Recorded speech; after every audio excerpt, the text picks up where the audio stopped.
Hello and welcome to Radically Embody Love Podcast. This is Nasrin Barbic with my lovely co-host Jessica Falcon. And today we're going to embark in exploring why is it essential for us to be embodied, to be in our body. And what does that mean? And maybe perhaps what is it costing us when we are not in our body and we want to escape? And why is it that we want to escape? What is it about embodiment that is hard? And this was the door that opened for me when I started my journey. Yoga, which I want to actually not say yoga because these days I feel the approach to yoga has been more like an exercise in some places. So I'm going to say mindfulness movement or awareness movement, meditative movement. That was the doorway for me into getting to know who I am truly beyond what I thought I was. And not only that, it opened the door to realization that all the way that I was escaping and was not living in my body. And then later on in my own journey, the healing that I received, because, as they say, the issue is in the tissue. So it's like we need to get deeper within and embody our beingness to realize the trauma and release as well. So there's this aspect of embodying who we truly are with love and compassion. And that is being part of my journey, and I'm still a student of that. But what I think is the importance of being in our body is because it's the connection to present moment. Our breath and our body cannot live in the past or future. That's the realm of our mind that goes to the past and future. But we can connect to now, the present moment, through our body and through our breath that exists in now moment. And that's the key that can take us deeper into our journey and connecting us to our heart, which has the warmth and compassion and the love, and connecting to our belly, which is where our authentic self exists, connecting to our pelvic area, which is our sensuality, sexuality, even confidence come from that. But when we connect in a deeper level, we get access to the wisdom of our body, the access to the intelligence of our body and wisdom of our hearts. So Jessica, I would love to hear what is your take and why is it so essential for us to embody our beingness? I love so many things that you shared, particularly one of the last things you stated was, when we come into our body, we come into our heart, because we can't be in our heart when we're not in our body. And I think this is something easily overlooked. When we are not in our body, it means we're in our head, which is the opposite of being in our heart. And so it's simple, right? And yet, when we truly want to embody love, when we want to be fully present, when we want to feel what we feel, it all requires being in the body. And as you were speaking, I was making a lot of notes. There's so much that you said that I'd love to tap into. And one of the first things was, thinking about before I got into my own body as well. Like, what is the biggest difference? I would say, like, the biggest difference I've experienced coming into my body is that prior to really embodying, I would say, especially embodying my soul and my truth, that I was so wrapped up in the external world and other people's judgments, opinions, and what was happening around me in the current events and drama and other people's rejection or abandonment or what they were feeling, what they were experiencing. I was so wrapped up in the external, and coming into my body brought me, it literally brings us into our internal experience, into the now moment, into and connected to our own heart, our own wisdom, our own truth, so that we can begin, as we release the layers of trauma and the subconscious programming and all the external beliefs we've inherited, as we release that and come deeper and deeper into embodiment. Because what is embodiment? It's coming into your body, yes, but it's coming into, I see it as soul embodiment, which is coming into your soul and your unique truth and path, which means in order to come into embodiment, you have to release what's not yours. You have to release what you've inherited and society and conditioning, the external. You've got to release the external and come into your internal world. And that is what's so scary, because how many people have you ever said, and this may even be, some of our listeners, and there's no judgment in this, but it's awareness. Well, I don't like silence because I don't like my thoughts. I don't want to feel because I don't like what I feel. Okay, that right there, if you've ever heard yourself say that, if you catch yourself thinking that, that is an opportunity to drop into your body and heart. Because what that means is there's something that you can reclaim your power from, that you can sit with, that you can be with, to come into your sovereignty, to come into yourself. Because if you are not wanting to hear your thoughts, it means they're probably thoughts you don't want to be having, which means you probably need to do the work to release them and transform them, and or make decisions in your life that they're asking you to make. And same with your feelings. If you're having feelings you don't like, well, they're there for a reason. Feelings are messengers, and we can't go into the body without feeling. It's impossible to go into the body without feeling. And I think that is the scariest thing, because we're not taught how to feel. We're not taught how to process our feelings consciously. We're not taught the skills to observe our feelings with detachment and curiosity. So we receive their wisdom, especially intense feelings from trauma or deep pain. And that is a skill to be developed. That's what I know that we both coach our clients in, how to do that. We hold their hands as we witness them and observe them and teach them how to do that consciously, because feelings are not meant to stay stuck or stagnant, and they're definitely not meant to be ignored. And yet we live in a society that tells us to ignore them. And so I feel as if we have to make a choice. I desire to go into my body because I desire to reclaim myself, my worth, my power, my choice. I desire to know myself. That's why we go into the body, to know ourselves, our true selves, our soul selves, our eternal selves. It's not just to go into the body as a body. It's to connect with the energy of who and what we really are. Mm-hmm. And that requires making a choice to wade through all the muck that's been heaped upon us, so that we can, what I like to say, reveal who we really are. Yeah.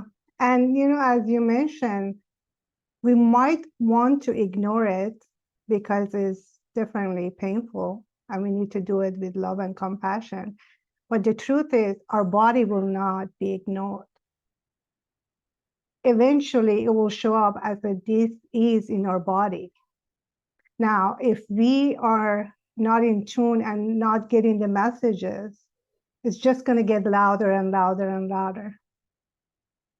And, you know, there is this metaphor that I heard once one of my teachers, Tara Brock, said about, you know, imagine your body is your house, and then you have a child who is very needy and cries all the time and is unhappy and angry and needs things, lives in the living room. And you get overwhelmed and you just don't want to deal with it anymore. And you keep leaving the child to go upstairs to your office just to, because you're overwhelmed, anxious, you're tired, and you even put your headphone on, and that child keeps getting louder and louder and louder and wants your attention. And what you find is that you are just exhausted and fatigued, because the reality is, as much as you want to ignore it, you know is there. That child is there and needs attention. And the more you ignore it, the louder the child gets. And what happens is, like, when we choose to leave, it takes energy to leave because we contract, right? Like, and then that's when we feel the fatigue and tiredness, and we're anxious because we know we need to pay attention, but we keep ignoring it. That knowing subconsciously that there is something there, is trying to tell you something, but you keep pushing it down. That takes energy. And then that's when we find ourselves anxious. And a lot of people I hear, they say, is like, I know there's something wrong, I just don't know what it is, and I don't want to deal with it, right? But it costs you something. It's not that if you ignore it and you keep pushing it down, it would just go away by itself. It's just going to become bigger and bigger until it explodes in a way that is on your face, and you have to deal with what is happening there. And the other thing is, the suffering that it causes you to want to escape even more. Meaning what? We numb ourselves through food, maybe watching Netflix, drinking, doing anything that we can get out of our body and not wanting to deal with that. And that by itself, the voices that creates is, in a way, is harming us. So there is that knowing that is costing us in so many ways when we are not attuned with what is going on within us. And I hope that's, in a way, can be encouraging, that it's really liberating when we are willing. And as you mentioned, we do need someone to help us and guide us, because we do need a lot of love and compassion. Because if we have ignored all these things, it might not be that easy to deal with. We need someone to help us through and guidance with love and compassion to go through that. But it's the only way we can find freedom within. Mm-hmm.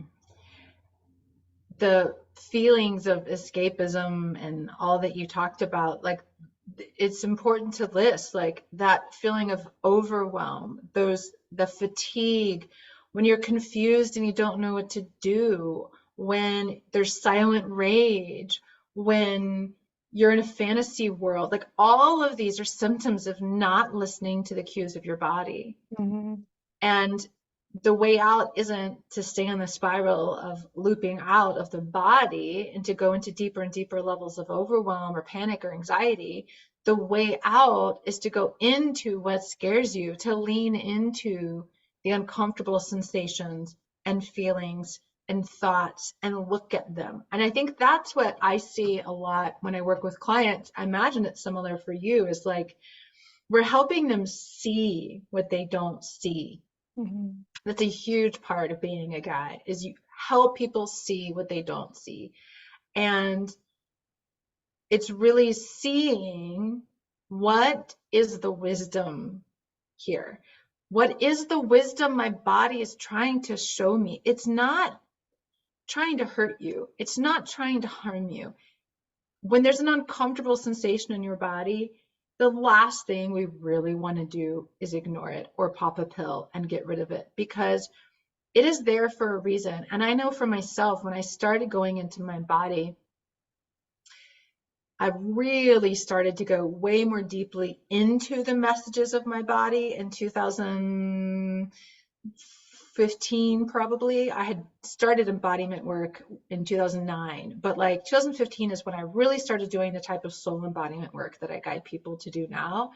And it was a new thing for me to put my hands on my body and talk to it and ask it questions and receive answers, and to know, like, oh, that stomach pain I've been having for years, like, oh wow, there's a lot actually telling me, well, I'm not honoring my boundaries, and I'm not speaking for myself, and I'm not even choosing for myself, because I was so out of my body, wrapped up in the experiences of other people. I didn't even know what my choice was.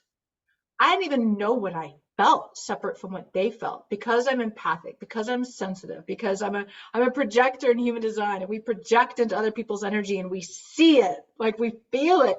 I didn't even know any of that. All I knew was I know what they feel. I didn't know what I felt. I didn't know how to separate what I felt from what they feel. And when I hear people talk about, well, I just feel all that and I don't know what's mine and what's theirs, that's a problem of embodiment. Mhm. It's not a problem to feel energy of other people. It's not a problem. It's a gift. It's part of being an energetic being. It becomes a problem when we're not connected to our own body to know the difference. Mhm. What's mine and what's not.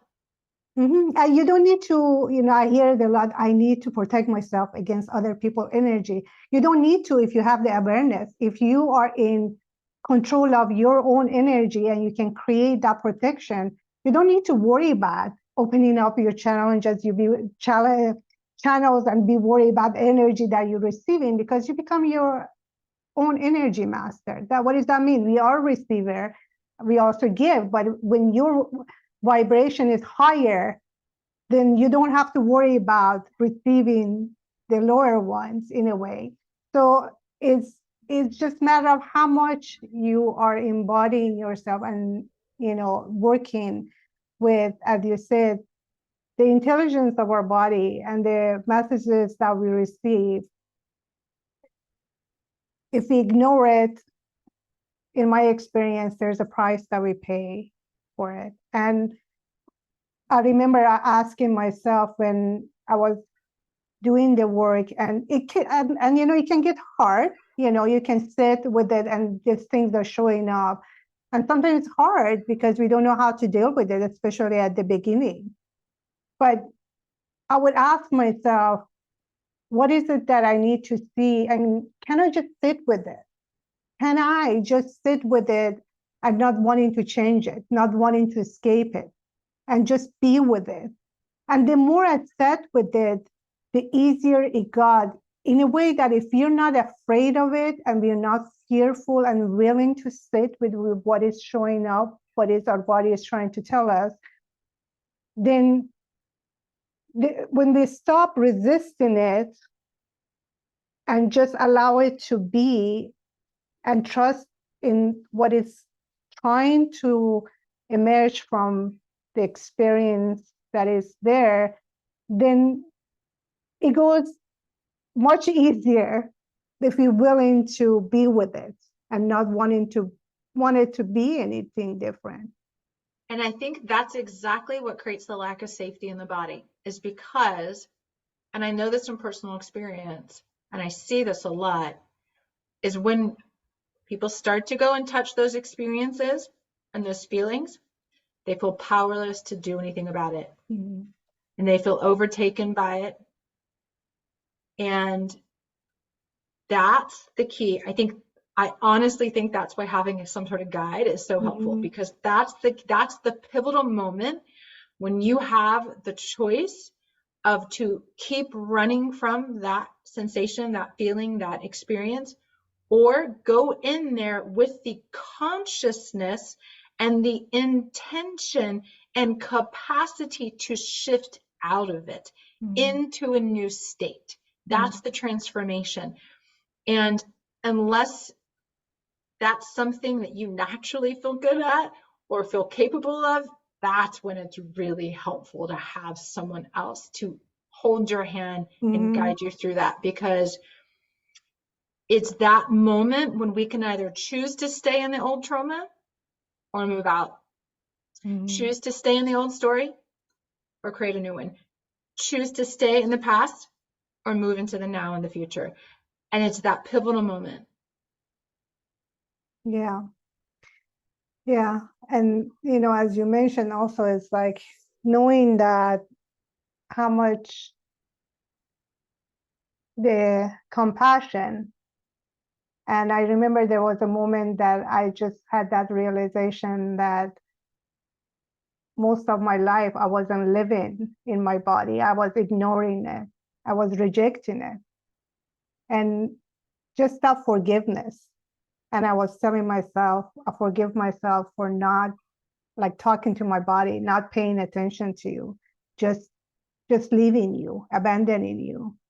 And, you know, we live in a society that if you think about it, the scientists think about body as like a machine. Some churches, it's like a sin, especially a feminine body, right? It's like something that is sinful, is you want to get away with, not paying attention. And of course, our marketing want us to look at it as something that we constantly need to improve. It's not good enough, right? That is not, there's something inherently wrong and we need to continuously improve it, right? Whatever that means. So that's all what we see, that the messages that we get, and which is causes us to really, what do you want to live in your body if the messages that you get is that is your body is sinful, and then or is it just a machine that if you're sick you have to just put pills in it to get better, and then or if something is wrong with you inherently, you know, and you have to improve yourself and all these things, then yeah, maybe if you believe in all that, you don't want to live in that body, that it seems so imperfect, which in reality, we all know. I mean, come on. When I think about it, it's like, I don't have to do anything for my heart to beat or my food to get digested, or like the intelligence of our body, just amazing. So why don't we like learn to trust it and wanting to connect with it more, so we can actually take advantage of all the wisdom that our body has and all the messages that it's constantly sending us. And the reason that we've been so conditioned not to is exactly for what you stated. We've been told the body is basically an object, and that it's not a good one. And that is a direct result of separating the body from the soul. We have created that split in our minds and a belief system that's been passed down to us for thousands of years. And the truth is that our body is that intelligent. It is wise, and it can become our compass through life because it is a communication device for our soul. It is a portal to the divine, that I like to call it. It's how we access our own true self and our own, I mentioned this earlier, but our own voice, our own wisdom. And I believe we were very specifically cut off from our body to be controlled, because that's why I personally believe that the body is the key to sovereignty. Because when you are truly connected to your body, to its wisdom, to your soul, in and through your body, you cannot be controlled by another. You cannot, because you have an inner compass that tells you your truth. You can harness the power of your discernment and feel the underlying energy of a situation. That requires being in your body. You can't discern in your mind. You discern through the body, the tone, the energy, what's underneath the spoken words. Your body feels a yes, a no. Your body has a knowing that can't be understood, that's not rational, that's not logical. even recently, I've been experiencing situations and circumstances where my logical mind would be like, why in the world am I in this, experiencing this? Why am I here? But something in my body is like, there's something here for you. There's something here for you. And there are times I even want to throw a temper tantrum against what my body is telling me, but I know it's right because I would rather trust my body and my infinite soul wisdom than my mind, because the mind is usually rooted in fear, past, trauma, other people's views, expectations, demands, conditioning, and especially what other people are going to think is good or bad. And the reality is, there's no good or bad for your soul. Your soul is not concerned with what other people like or don't like or think is good or bad or right or wrong. There is none of that. The only question is this in alignment with my soul? Well, guess what? You don't know the answer if you're not in your body. Mm-hmm. I love what you said because I totally agree with you. Your body always tells you the truth. Your mind, most often than not, it fools you. Once tells you what you want to hear, like get you out of hook in a way. But your body will always tell you the truth if you connect with it and if you learn to trust it. Because again, your mind doesn't live in the present moment. Most of the time it's in the past, future, moving back and forth, but your body always live in the now moment. And if you want to answer, do you want it from now, or you want it from what you perceived in the past, your experience of the past, or what you might think that might happen in the future, right? I would choose the now, right? Mm-hmm. To find out really what's going on. We tap into now, which is our body is the doorway to that. And that is where I think if you're listening to us, you probably want to, or in the path of awakening and spirituality and enlightenment. There is no other way. The path to enlightenment, in my mind, is through our body. And that's another thing to motivate us to keep connecting with it. Exactly. Yeah. I like the word enlightenment. I also say embodiment is the path to ascension, which is enlightenment, which is that coming into our true self, coming into higher states of consciousness. We've been taught it requires going up and out. And the reality is it requires descending into the body, into the self, into the present moment, because it is through the present moment that's where our soul lives. The soul is present. The soul is here. The soul's not concerned with past or future. The soul is here. It is already whole. It is already complete. It is already here. And so it's really developing that consciousness to be able to access that, because that embodied presence is what gives us the capacity to choose for ourselves, to choose differently than the past. If we're not embodied, present, aware, we don't have a choice. That's why it's so key to sovereignty.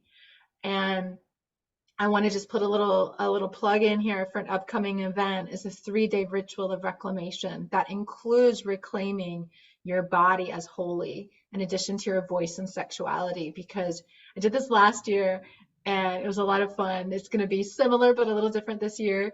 And it's a 3-day ritual. We meet online each day starting September 7th. And it's an opportunity to learn more about this, but also receive journal prompts and an actual embodiment practice, and really understand more deeply about how you can apply this to your life to start reclaiming your power and your body as your own. Because that's another thing. We are not told our body is even our own, right? Especially as women.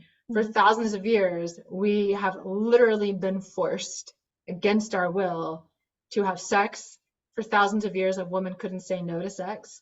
And still, so many people continue to feel obligation, duty, should, or that they have to look a certain way, or that something is wrong with their body if it doesn't, or use their body to have a sense of power. All of these very wounded forms of behavior that we've taken on that keep us from that ability to truly be with our body as a compass. Mhm. Yes.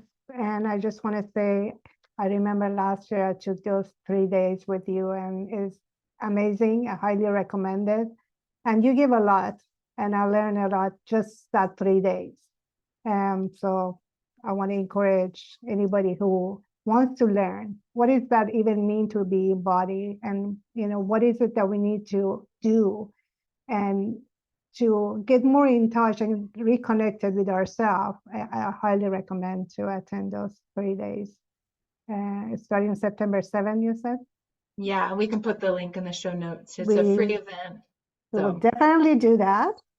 Well, thank you, Jessica. As always, I love our conversation together. And it's been a while since we had our two talks. We had a couple of guests back to back. So it was very enjoyable to have this conversation. it's been such a pleasure. It's like a little reunion after the end of the summer. Yes. It's exciting. Yeah. Thank you all for Yeah. listening, tuning in. Let us know your takeaways. If you have any comments or questions, put them below, and we'll see you soon.